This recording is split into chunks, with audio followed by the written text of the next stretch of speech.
Ça, c'est potentiellement ce qu'on fait mes testicroustis. Et pourquoi est-ce que je dis potentiellement? Très simple. Déjà bonjour, bienvenue à vous. Je vous ai parlé de mes couilles avant de vous dire bonjour, ça fait plaisir. J'espère que vous avez passé une... Non, on s'en fout. Bienvenue à tous dans cette nouvelle vidéo et aujourd'hui laissez-moi vous réexpliquer le concept pour ceux qui connaissent pas. Je vais vous raconter 6 anecdotes. Parmi ces 6, 5 anecdotes vraies, une anecdote fausse. Je vais juste vous raconter mes histoires et à la toute fin de la vidéo, je vous dirai laquelle était la fausse. Vous avez un rôle à jouer dans tout ça. Je vous décerne officiellement le grade de détective. Vous l'aurez compris, mais vous allez devoir déceler le vrai du faux, essayer de deviner quelle anecdote est la fausse. Et en même temps, moi je vous raconte des bouts de ma vie qui sont assez marrants, assez farfelus, assez tristes parfois aussi. Comme en témoigne ce titre. Et attention, c'est pas parce que le titre c'est le cas mes couilles se sont fait ruiner sous un 33 tonnes, ça veut dire que c'est le cas. Je me suis peut-être servi de l'anecdote fausse pour en faire un titre, ce qui ferait de moi une énorme pute. Autre information pas des moindres, c'est pas parce qu'il y a des photos, des vidéos, des textes, des soi-disant preuves à l'appui que tout est vrai. Peut-être que certaines infos ont été trafiquées. Je suis très content de reprendre ce concept. À chaque fois, c'est un petit peu le moment où je me creuse des ménages, parce que je me dis ah, ça fait longtemps que j'en ai pas fait une, j'aimerais bien, j'ai une anecdote stylée à vous raconter, machin. Ça parle un peu d'actu, des fois ça retourne un peu dans le passé. Sur ce, messieurs dames, ne perdons pas plus de temps. Vous avez votre casquette de détective et oh, ah merde, il y avait le bouton s'abonner derrière l'oreille. Il était là depuis le début. Oh non! Oh non, je viens de faire tomber le bouton s'abonner. Il est sous la vidéo, monsieur, s'il vous plaît. Il est quelque part juste sous la vidéo que t'es en train de regarder, donc peut-être quitte ce plein écran et aide-moi à le retrouver. Oh, je suis parti un peu loin. Si vous avez envie de vous abonner, vous pouvez, c'est gratuit, ça me fait plaisir. Et en même temps, laissez un petit like, ça me permet de savoir si vous avez kiffé cette intro et si vous kiffez la vidéo. Je pense que vous l'avez compris maintenant, mais je suis un gars qui m'embrouille quand même globalement assez rarement, pour pas dire jamais. Parce qu'en règle générale, j'ai envie de croire qu'on est suffisamment civilisé aujourd'hui pour pouvoir dialoguer sans en venir au point et tout. Eh ben, défigurez-vous. Non, c'est pas ça. Défigurez-vous? Mais qu'est-ce que je raconte? Figurez-vous. Ah putain, ouais, ok. Oh là là là là. Pauvre vous devant la vidéo. Donc détrompez-vous, je me suis prouvé le contraire puisque j'en suis venu aux mains avec une personne. Je vous explique. Je reprends mon souffle parce que je viens de me défigurer quoi. Je suis posé à la terrasse d'un bar avec des potes du lycée que j'ai pas vu depuis méga longtemps. Je suis trop content et tout. Et on discute. Et en gros, il y a deux choses à savoir sur moi. Un, pour être à l'aise quand je suis en terrasse, souvent ce que j'aime bien faire, c'est je pose toutes mes affaires directement sur la table. Et deux, j'aime bien avoir un écouteur dans une oreille pour mettre une musique en fond. Je sais que c'est pas un truc qui parle à tout le monde, mais je le fais depuis la nuit des temps. J'ai genre des musiques et des playlists associées à des potes ou des moments que j'ai kiffé dans ma vie. Et je kiffe trop réécouter ces musiques quand je suis avec eux ou quand je retourne dans un endroit en particulier. C'est peut-être chelou, mais je le fais depuis méga longtemps. Je sais pas, j'aime bien. Détail qui a son importance. Donc on discute en terrasse, je suis trop content, tout se passe bien, il fait beau et tout. Et à un moment, je fais pas gaffe, je suis dans la discussion et je sens un mec passer assez proche de notre table. Mais bon, sur le moment, bah je suis pris dans la discussion, donc je fais pas plus attention que ça. Et donc le gars passe, et là mon pote me dit, le mec vient de prendre ton téléphone. Je regarde la table, je vois pas mon tel, et moi je pense sur le moment que mon pote me fait une vanne. Et avant même que j'ai le temps de lui dire tu trolls, il me dit, frérot, vraiment, il vient de prendre ton tel. Ni une ni deux, je me lève, je rattrape le gars qui est en train de marcher tranquille, et je l'interpelle en mode, hé, le gars a des écouteurs et fait genre de pas m'entendre. Du coup, en me rapprochant de lui, je lui agrippe le bras. Le gars se retourne, sourcil froncé, et il me dit un peu énervé, qu'est-ce qu'il y a? Moi, outré de la situation, je lui réponds, bah rends-moi mon tel. Et là, les gars, première dinguerie, le mec me répond, c'est mon bigot, j'écoute de la musique là. Sur le moment, je suis désorienté parce que bah ouais, il a des écouteurs. Je regarde sa main, c'est mon tel. Y a pas de doute, c'est ma coque, c'est mon tel, c'est à moi en fait. Donc je suis outré parce qu'en fait, le gars a prévu son coup, il a préparé de faux écouteurs pour faire genre, c'est pas lui, tu vois. Donc je commence à l'embrouiller en lui disant, frérot, je t'ai vu prendre mon téléphone, arrête de me prendre pour un con, mes potes ont vu aussi. Le ton monte un peu, il dit que je raconte n'importe quoi et tout. Et en fait, plus on parle, plus on hausse le ton parce que bah la situation est bizarre, tu vois. Et là, les gars, lunaire. Le mec, je suis en train de parler et tout, il me coupe et il crie au voleur! Au voleur! Au voleur! Fils de... Les gars, je sens une énergie sombre monter en moi. Un truc vraiment sombre parce que je me sens humilié. Enfin, il essaie de me faire passer pour un gars que je suis pas et c'est l'inverse qui est en train de se passer. Je commence vraiment à m'énerver et je l'insulte. Je lui dis mais t'es une merde, t'es un fils de pute à faire ça genre. Et sauf que lui, il est dans un truc où je lui tiens le bras et lui, il essaye de faire en sorte que je le lâche. Sauf que il tire de son côté et en même temps il me pousse. Sauf que moi du coup je retire son bras. Il y a un truc qui monte où je sens que je vais y aller, tu vois. Les gens nous regardent et dans ces moments-là, de par ma position, j'aime pas parce que je me dis à tout moment il y a quelqu'un qui snap ou qui filme et qu'envoie ça sur TikTok. POV, Mastu est en train de tuer quelqu'un place Stanislas. Je le chope à deux bras, je le tire. Ça commence petit à petit à s'orienter vers une baston. Et en fait avant que ça parte vraiment en couille, parce que du coup on est en train de s'insulter en même temps, le gars lâche le téléphone des mains. Je vois le téléphone tomber, il met un grand coup de pied dedans. Réflexe que j'ai, je le lâche parce que du coup je vois mon téléphone par terre et je vais vers le téléphone. Et en fait lui il en a profité pour se barrer. Je récupère mon tel, choqué de ce qui vient de se passer et je sais pas comment réagir. Et c'est presque la fin de l'anecdote. Déjà je trouvais ça cool d'en parler parce que ça fait un peu de prévention pour les vols à l'arraché. Mais surtout en fait il y a un truc lunaire, c'est que souvenez-vous de ce que j'ai dit au début de la story time. J'aime bien avoir un écouteur dans une oreille pour mettre une musique en fond. Absolument. Toute l'embrouille s'est passée comme ça. Hé, rends-moi mon téléphone, tu sais quoi ton problème là? Mais tu m'as volé mon téléphone, mon gars! Sur la terrasse, dégage là! Oh, d'où tu parles? Comment tu parles? J'ai pas ton téléphone, qu'est-ce que tu veux là? Tu parles maintenant? C'est là où? Oh voleur, Venez m'aider! J'avais le générique de Code Lyoko dans les oreilles.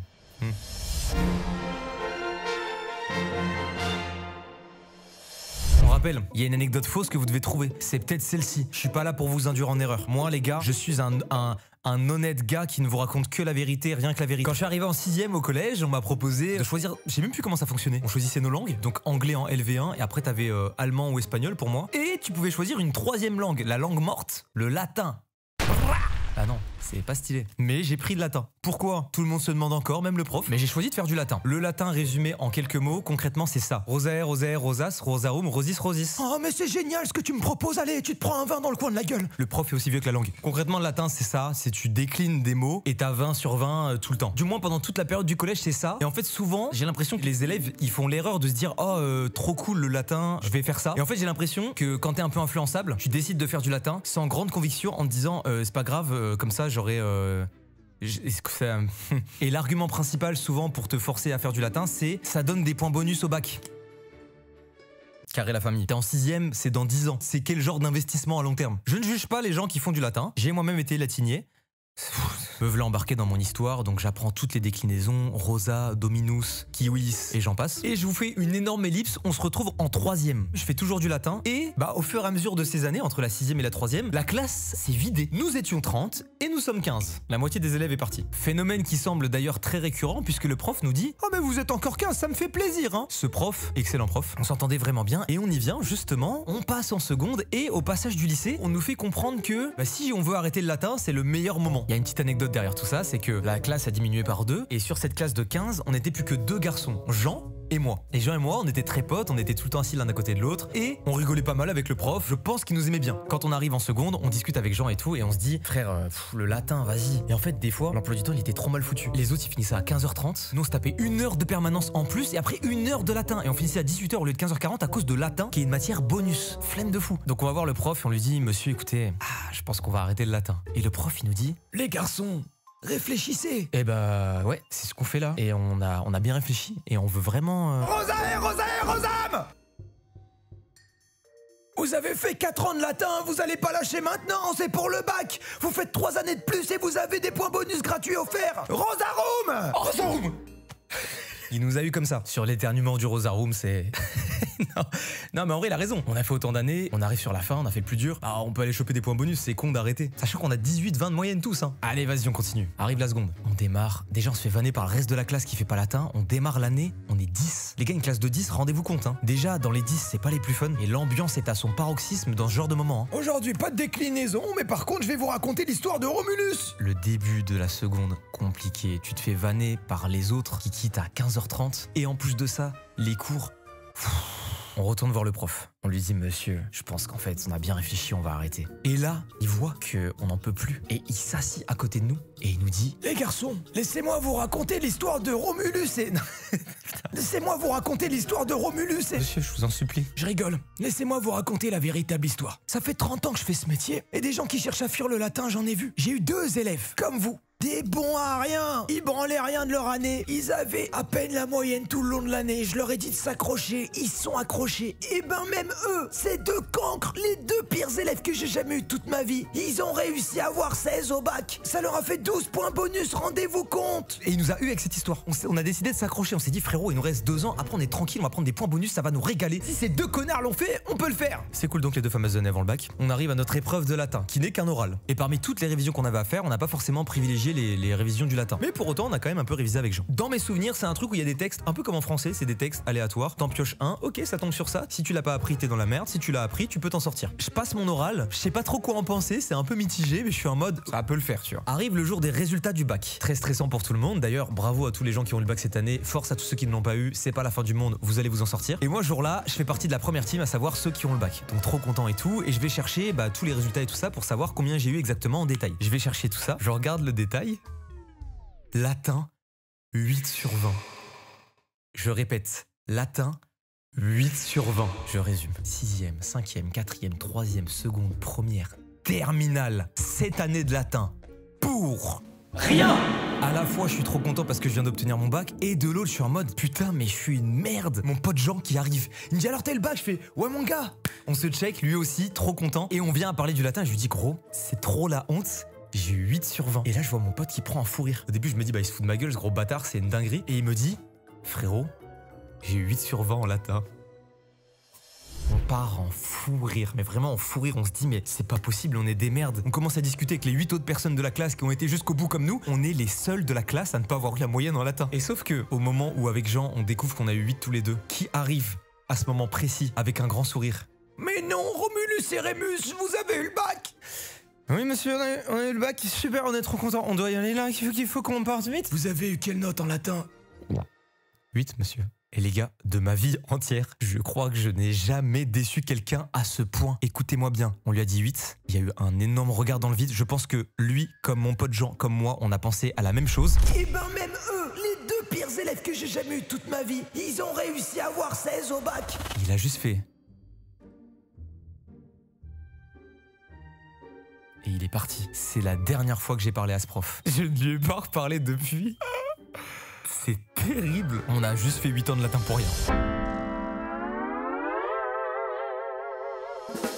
Vous l'avez remarqué, mais cette dernière année, j'ai essayé beaucoup de choses capillairement. Je suis encore en pleine transition, mais je suis content de la voie que ça prend. J'ai 27 ans aujourd'hui et je vous avais dit quand j'en avais eu 26 que je m'étais rendu compte qu'en fait je pouvais changer de coupe de cheveux. En réalité, j'avais bien constaté que je pouvais changer de coupe de cheveux par le passé, seulement à l'époque, il n'y avait pas internet comme il y a aujourd'hui. Je vivais seul avec ma mère qui ne connaît pas grand chose aux cheveux afro et j'étais dans un petit village où littéralement on était 2 noirs dans le lycée, Actuan et moi. J'abuse un peu, mais on n'est pas loin. Et là, je vais vous demander de rembobiner un petit peu et de revenir à l'époque où j'étais au collège. Je crois que c'était précisément quand j'étais en 5e ou en 4e et c'était la période où tout le monde avait la coupe de Justin Bieber. Vous savez, la coupe où les gens ils faisaient...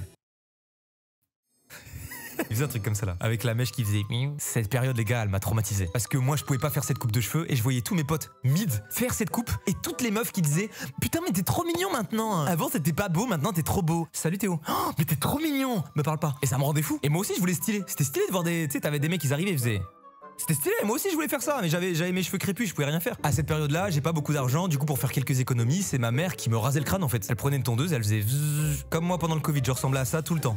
Et en fait, à cette période, je parlais tout le temps à ma mère du fait que je souffrais de ça. J'étais en mode putain, mais maman, je ne peux pas faire la même coupe de cheveux qu'eux. Ça me fait chier quoi. J'aimerais bien être stylé moi aussi, avoir un truc à moi, ma coupe de cheveux, mon truc quoi. Pas forcément la coupe de Justin Bieber, juste un truc où c'est moi. Tu me vois et tu te dis c'est lui, il a son style, il a son flow, merde. Ma mère, elle entend ça et un jour pas comme un autre, elle se dit mon fils, je vais essayer un truc. Moi à l'époque, je fais vas-y maman et tout. Trop lourd, tu vois. Et donc, bah, mes cheveux avaient poussé, j'avais une bonne touffe et tout. Et ma mère, elle me rase le crâne, comme à mon habitude, sauf à un endroit. Elle me laisse ici un bout de mes cheveux crépus, mais une espèce de boule, quoi. Elle me laisse une boule ici. Et moi, à l'époque, je me regarde dans le miroir et je suis sceptique. Et ma mère, elle me dit, mais c'est trop bien et tout, ça te va super bien, t'es trop mignon, doudou et tout. Moi, je suis en mode, bah attends, si ma mère, elle me dit ça, c'est que c'est vrai. Et je commence à kiffer. Je me regarde dans la glace et tu sais, je me mets de profil et tout. Je peux me mettre un peu de gel et tout, et tu sais, ça me fait une petite houppette. Un peu à la Tintin et tout. Je me dis, mais attends, mais pète sa mère. Je ressemblais à ça, les gars. Y a aucune vanne. Je suis trop content et je me dis putain, je vais arriver demain et je suis stylé quoi. Le lendemain matin, j'arrive le premier dans la cour et tout et mon meilleur pote, c'était quasiment le deuxième à arriver. Il arrive, il me voit, il dit rien. Juste je vois que quand il me voit, il bug sur ma houppette et tu sais moi je suis un peu comme as.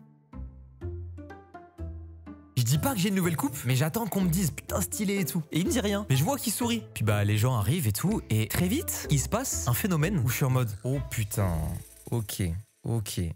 La cour entière me regarde et je sens une ambiance de moquerie. Vous voyez Naruto quand il est tout seul sur sa balançoire et que tous les gens le regardent avec un sourire narquois? J'ai vécu la même chose. C'était horrible, un des pires moments de tout le collège confondu. Et les gens venaient me parler et ils me disaient des trucs du genre yo Théo, ça va ou quoi? Ton coiffeur il avait plus de batterie dans la tondeuse pour finir la coupe ou yo Tintin, ça va ou quoi? Tu fais quoi avec le... Là, 100% des gens sont foutus de ma gueule. À la pause de la récré, je suis sorti avec mon sac à dos, je suis allé dans les toilettes, j'ai pris ma trousse. Vous voyez les ciseaux Maped là?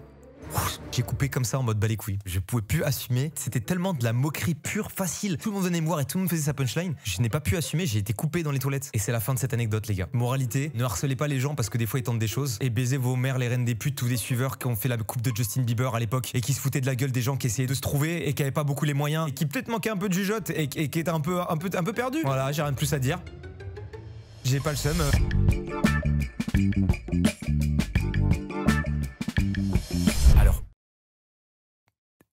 Oui, c'est pas ce que vous croyez. Déjà, je vous le dis, celle-ci, je l'ai depuis très longtemps en réserve, c'est aujourd'hui que je vous la lâche. À moins que tout ça ne soit une mascarade et que ce soit l'anecdote fausse. Bref, quand j'avais 19 ans, j'arrivais dans le monde de YouTube. Et un jour, je me retrouve dans une soirée de youtubeurs. Très précisément, c'est ma première soirée de youtubeurs. On est dans un bar, ça discute, ça parle dans tous les sens et tout. Et moi, je suis avec 3 personnes en particulier. Et je kiffe ma life. Ça boit des coups, tranquillement et tout. Et à un moment dans la soirée, il y a un des youtubeurs qui dit: Eh, venez les gars, ce soir on va dans un club à striptease. Moi j'entends ça, je suis là. Bah oui, puis on va se mettre une bouteille de champagne dans le cul en se faisant sucer la queue. Puis la soirée se passe et tout ça. Et en gros, on était censé prendre un taxi pour rentrer dans l'hôtel dans lequel on était tous. Moi à l'époque, je suis jeune, c'est ma première soirée et tout, je laisse les autres gérer. Il y a un taxi qui arrive, c'est un van qui vient nous chercher, on monte dans ce van et puis on file. On part du bar pour retourner à l'hôtel, parce que moi dans ma tête on retournait à l'hôtel, la soirée était finie. Et je vois que le taxi il avance, il ne tourne pas à gauche pour aller à l'hôtel, il continue à avancer. Moi dans le taxi je dis MDR, et le taxi il est trop con, il s'est trompé d'endroit le fumier. Et dans le taxi ça dit ouais il s'est trompé d'endroit ouais. Le taxi continue, fait sa route et on arrive pas du tout à l'hôtel. Et le gars dit It's here. Et il y a un des youtubeurs qui répond Yes, thank you so much. On descend et on est genre au milieu de nulle part en Angleterre. Mais on est vraiment au milieu de nulle part. Il fait super sombre parce que c'est la nuit. Et on est devant un bâtiment, tu sais, avec des couleurs très violettes, roses. Je comprends. On est vraiment devant un club de striptease, je sais pas trop, mais devant un truc. Et donc je dis mais les gars, vous êtes sérieux et tout, vous allez vraiment dans un truc comme ça? Ils me font bah ouais, let's go, vas-y, on profite, on s'en bat les couilles et tout. Moi à ce moment-là, je suis célib. Je pèse le pour et le contre. J'ai 19 ans, je suis tout seul dans la rue, dans un pays que je ne connais pas, avec absolument aucune personne avec moi et il fait nuit. Versus, je peux aller avec les gars qui vont dans ce bar à striptease et en vrai, je m'en branle un peu. Et on rentre là-dedans, première fois de ma vie et dernière. Je n'ai plus jamais mis les pieds dans un bar comme ça. Et les gars, l'ambiance, elle est trop bizarre. Vous voyez les clubs de striptease dans GTA, c'est exactement la même chose. C'est genre t'es dans la pénombre, tu vois pas le visage des gens, tu vois juste des silhouettes et c'est que des darons de 45, 50 ans. Tu sens qu'ils viennent là tous les soirs. Ils ont la même vibe que cette photo. Et je suis en mode wesh. Et le seul endroit où il y a de la lumière, c'est là où il y a les bars de pole dance. Et autour de ces bars de pole dance, là où il y a des danseuses en petite tenue, il y a des espèces de canapés en U. Je m'installe et tout, je suis pas à l'aise avec l'environnement, mais je suis en mode bon, vas-y, on va juste boire un verre, on va y aller. Alors que je viens de m'installer et qu'on n'a pas encore choisi ce qu'on voulait prendre, tout de suite, il y a une meuf qui arrive que je n'entends pas. Elle arrive derrière moi et elle fait ça sur moi en gros. Hello. Elle me demande en anglais si je veux boire quelque chose et il y a ses mains qui viennent sur mon torse et qui commencent à descendre vers le bas de mon pantalon. Pas à l'aise du tout avec tout ça. Je dis juste hey. Et tu sais, elle chuchote dans ton oreille et tout, genre ça te donne des frissons alors que t'es pas dans le mood du tout, tu vois. Et moi je dis hey, I just want to chill with my friend. Just that. Du coup, bref, on commande, les meufs partent. Je suis en mode wesh, c'est quoi? Qu'est-ce qui vient de se passer? Et donc on est 4 et dans le lot des 4, il y en a un qui est pas non plus très à l'aise avec ce qui se passe. Tu sais, il est en mode tout nouveau et tout. Du coup, on se regarde et tu sais, on se lance des petits coins de l'œil en mode les meufs elles reviennent et quand elles reviennent pareil, donc comme je vous ai dit c'est un canapé en U et devant nous il y a une petite table basse et les meufs elles reviennent et en fait elles sont comme ça, elles font le tour du canapé. Donc là je suis assis ici, imaginez le canapé en U, elles ont fait le tour, elles passent, il y a la table basse ici. Et en fait, quand elles te servent, elles posent le truc là, sauf que du coup, toi, t'as une vue en 4K sur son baltrou. Tu vois ce que je veux dire ou pas? Tu vois très bien. Elle pose les boissons et elle s'en va. Nous, on est choc bar, toujours en état de choc de ce qui est en train de se passer. Je me dis, mais wesh, mais qu'est-ce qui se passe? Pour rappel, les gars, c'est ma première soirée avec des youtubeurs implantés dans le milieu. La soirée se passe et tout, on est un peu tranquille entre nous. Je me dis, je souffle un peu, il y a juste une meuf. En train de danser devant nous à moitié à poil. C'est qu'un détail. Et à un moment, sur les 3, il y a un des youtubeurs qui dit, venez les gars, on se prend une room. Et je suis en mode, une room? C'est quoi une room? Et je dis ça à un de mes collègues, je dis mais comment ça il veut se prendre une room? Et le collègue me répond ah non mais pas pour lui tout seul, hein, une room pour nous tous. Ah, c'est-à-dire, j'ai pas le temps de réfléchir ou quoi que ce soit. Il y a 4 meufs qui arrivent, qui nous prennent par la main et qui nous emmènent à l'étage. Et je suis en mode, on va faire quoi Comment? Qu'est-ce qui se passe? On était au bar et là on est... Ça choque personne. On se retrouve dans une room. Et en fait les gars, la room, c'est t'es assis sur un canapé, les 4 meufs sont au milieu et elles dansent et tu sais, elles viennent près de toi et elles font des trucs. C'est juste une sorte de spectacle en petite tenue et toi t'es avec tes potes sur un canapé. Et en fait les meufs des fois elles viennent près de toi, elles te prennent les mains, elles te placent les mains sur leur corps à des endroits et tout. Et moi quand la meuf commence à me faire ça, tu sais, je suis comme ça. Hey! Si bien que la personne qui m'approche finit par me dire Are you okay? Et moi sur le moment, pas à l'aise, je réponds Yes, yes! Et en fait elle dit Oh sweetie, un truc genre doudou. Et elle s'est assise à côté de moi et on a parlé les 15 minutes qui ont suivi, parce que le truc dure à peu près 15 minutes. Donc les autres ils faisaient leur petit show privé entre eux et tout. Et moi j'ai parlé avec la meuf, elle s'est assise à côté de moi. Et elle était en mode bah pourquoi t'es là et tout. Je sais pas parler en anglais, donc moi je lui explique juste que bah j'ai voulu suivre mes potes et que je me retrouve là, mais je sais pas ce que je fais là. Et la meuf, trop cool, c'est devenu ma pote. Le temps de 15 minutes on a parlé, je dis et toi alors bah moi je travaille ici, c'est cool, il y a une bonne ambiance, je kiffe. Mais fallait pas venir là si tu kiffais pas. Je lui explique, je lui dis bah oui mais en fait bah moi j'ai pris un taxi, je me suis retrouvé là et c'était soit je restais tout seul soit non. Elle me dit bah attends bah vas-y bah t'inquiète je vais te chercher à boire et tout. Trop cool la meuf. Juste par contre quand je lui parlais j'étais comme ça. Yes I would like iced tea. Yes why not parce que devant moi il y avait les 3 autres youtubeurs qui étaient en train de danser comme ça et tout. J'étais en mode mais je veux pas voir ça. je voulais juste pas voir ça. Et après ça les gars bah on est juste sortis et c'était juste une virgule dans la soirée. On est rentré à l'hôtel et rentré à l'hôtel je parle avec mes potes par message et je leur dis wesh les gars les soirées de youtubeurs c'est trop bizarre et tout. Vu que c'était ma première soirée je me suis dit, j'ai vécu le cliché d'une soirée, tu sais comme on peut imaginer les soirées de stars en mode c'est drogue, alcool, femmes illimitées un peu, ce qui est horrible. Je pensais du coup que c'était ça, les soirées de youtubeurs. Les gars, je vous jure sur tout ce que j'ai de plus cher, c'est la seule fois où j'ai fait ça et c'est la seule fois où on m'a proposé un truc comme ça et c'est lunaire. Genre quand j'y repense, ça me semble pas réel tellement c'était lunaire. C'est la première soirée de youtubeur que j'ai fait et c'est la fin de cette anecdote. Et je kiffe cet épisode, les anecdotes sont croustillantes. J'en profite pour vous demander si jamais vous kiffez, vous pouvez laisser un petit like, vous abonner et essayez, n'oubliez pas de jouer le jeu, d'essayer de deviner laquelle est la fausse. On enchaîne.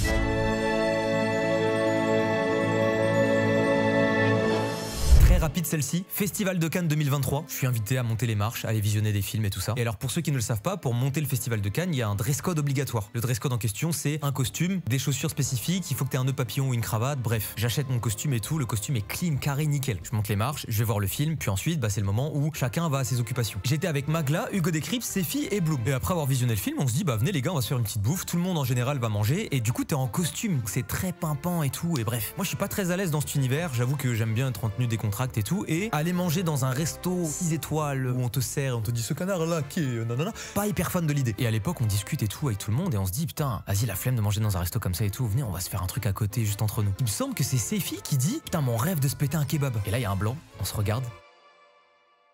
Cut. On est dans un kebab avec Bloom, Sefi, Hugo Décrypte et Magla. Kebab random, on est en costume, rien. Le décalage n'a aucun sens. On mange dans le kebab et tout tranquille, on vit notre meilleure vie. Et à l'extérieur du kebab, il y a un mec qui ziote un peu. Et il ose pas trop venir et tout, il est un peu tatillon. Et puis il finit par rentrer dans le kebab et il se passe ça. Matsu? Ah non. Ah ok. Pardon. Le mec s'est barré, je n'ai pas désamorcé pour je ne sais quelle raison, il n'est plus jamais revenu. Tu sais, normalement, quand tu fais la vanne de ouais, non, c'est pas moi, tu désamorces et tu dis bah si, c'est moi. Je l'ai pas fait, je sais pas pourquoi. Et lui, normalement, quand il dit Matsu, s'il est venu, c'est qu'il est quand même persuadé un petit peu. Je lui ai juste dit non, il est parti. Et en fait, cette anecdote me fume de rire parce que quand bien même il dit à ses potes putain, les gars, je crois que j'ai croisé Mastu dans un kebab, il était en costard cravate, il était Hugo Décrypte. Personne ne croira à son anecdote. On nous a jamais vus ensemble avec Hugo, qui est d'ailleurs un chic type, je l'aime trop ce gars, dans un kebab en costard cravate. Personne ne croira le frérot. Et du coup, genre, encore aujourd'hui, il pense que c'était pas moi. Frérot, je te le dis, avec 2 ans de décalage, c'était moi. Et c'est la fin de cette anecdote, on passe à la dernière, pas des moindres, puisqu'elle était dans le titre. C'est maintenant.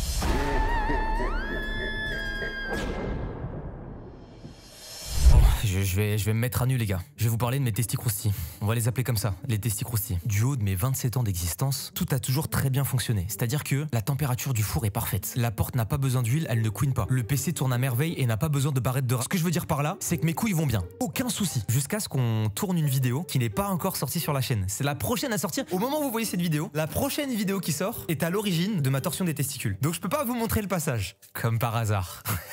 Mais ce que je peux faire, c'est vous mettre l'extrait sans image. Vous êtes prêts? C'est parti.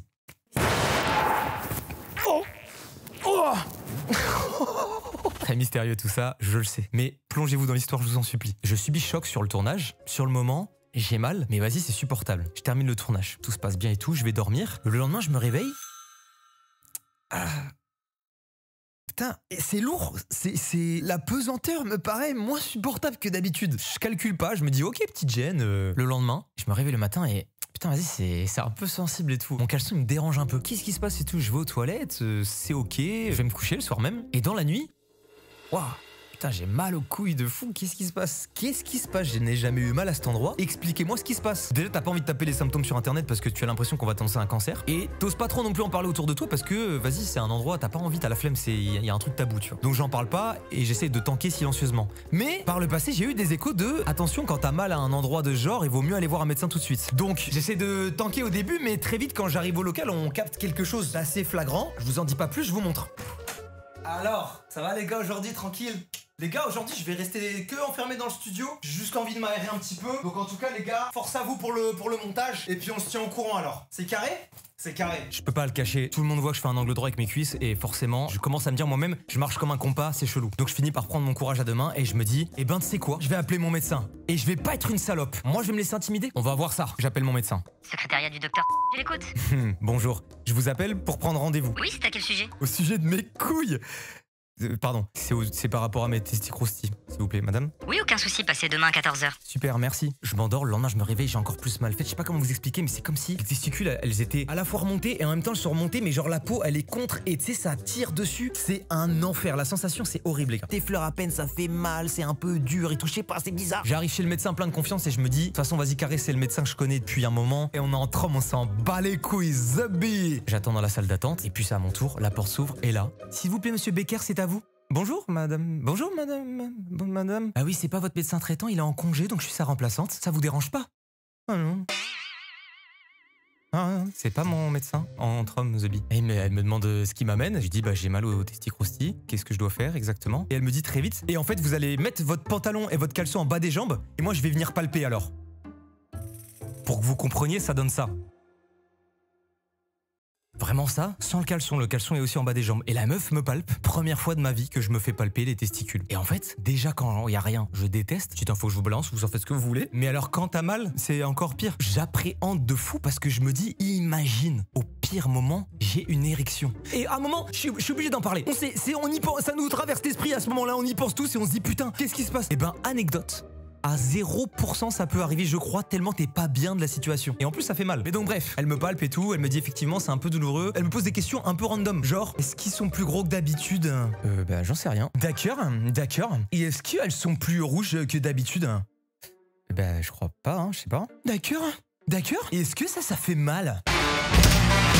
Je sais pas, Sorette, qu'est-ce que j'en sais si mes couilles sont plus rouges ou bleues que d'habitude? Elle finit l'examen et elle me dit bah écoutez, je suis un peu inquiète, j'ai peur que ce soit une torsion testiculaire, auquel cas c'est très grave, il faut que vous alliez tout de suite faire une échographie, parce que là si la coucougnette s'est fait une brûlure indienne, on n'est pas sorti de l'auberge. Ok, je suis pas stressé, c'est ok, alors bon bah je vais aller faire ça. Et je crois qu'il n'y a rien de pire qu'on vous annonce qu'il y a un problème avec vos couilles. Donc bah on me prescrit une échographie, carrément c'est elle qui appelle les urgences pour dire il faut aller faire une échographie de toute urgence, j'ai un patient qui a peut-être un truc de couille quoi. Il a une couille qui se fait la malle. Retrouvez-lui sa couille.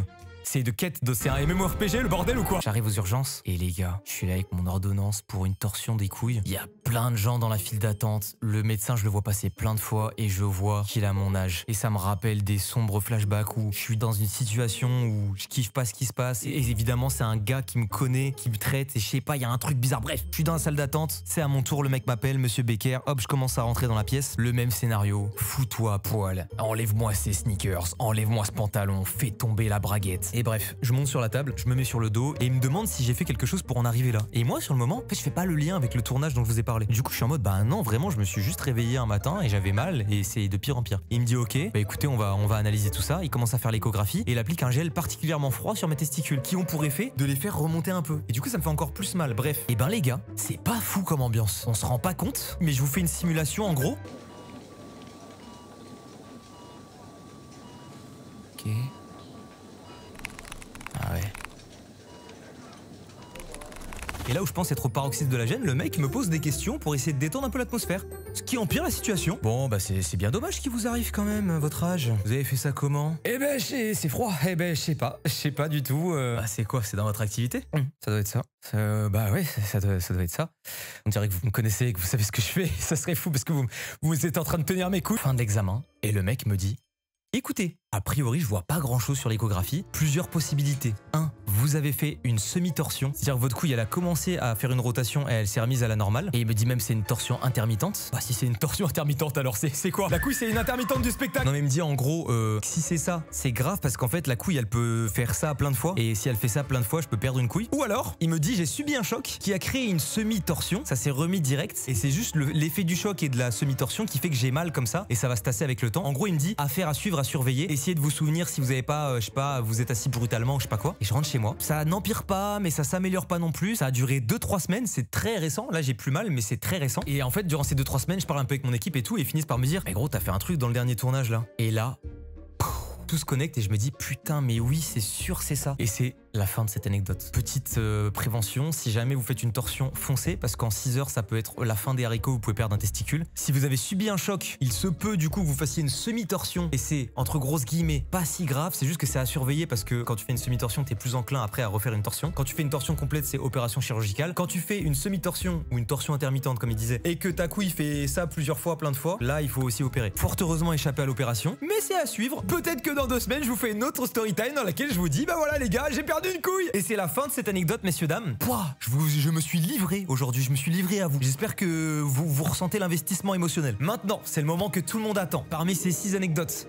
laquelle, selon vous, était la fausse? Je vous laisse un dernier temps de réflexion. Comme c'est la fin de la vidéo, je vous invite à la liker, à vous abonner à la chaîne, à activer la cloche, à venir me suivre sur Insta, tiens, hop, je le glisse.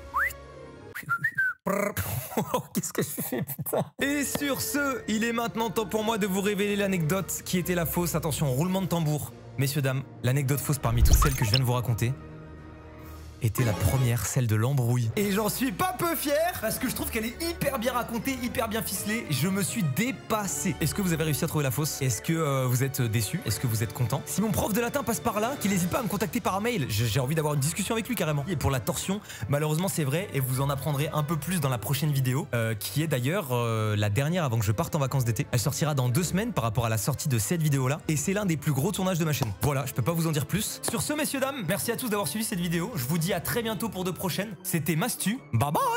Yahoo. Waha. Yahoo. Ok. Terrible. Carrément, je perds l'équilibre. J'ai mis mes mains sur le mur comme si c'était la fin du monde. Ok, c'est parti. Hé. Oh, tu me rends mon téléphone. Oh, ça va être trop dur, je suis désolé. Qu'est-ce que tu fais là? Mais frérot, rends-moi mon téléphone. J'ai pas ton téléphone, tu veux quoi là? Toi, je t'ai vu partir avec. T'es un malade mental ou quoi? Vas-y, dégage là. Je vais te niquer ta race. Je te prends pour qui? Je te prends pour qui? Elle est bien celle-là, non? Oh, rends-moi mon téléphone. Qu'est-ce que tu fais là? Dégage. Rends-moi mon téléphone, je te dis. Pourquoi tu me touches? T'es un malade mental ou Pour quoi? qui, toi? Mais tu te prends pour qui? Tu me prends pour qui? Tu me prends pour qui? Putain. Mon voleur, venez m'aider! Ah, mais ta gueule, ferme-la! C'est toi qui m'as volé mon téléphone!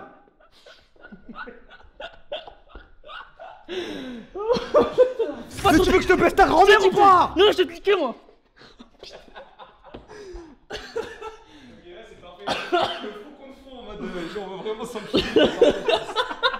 Ouais, je propose qu'on regarde ce que ça donne.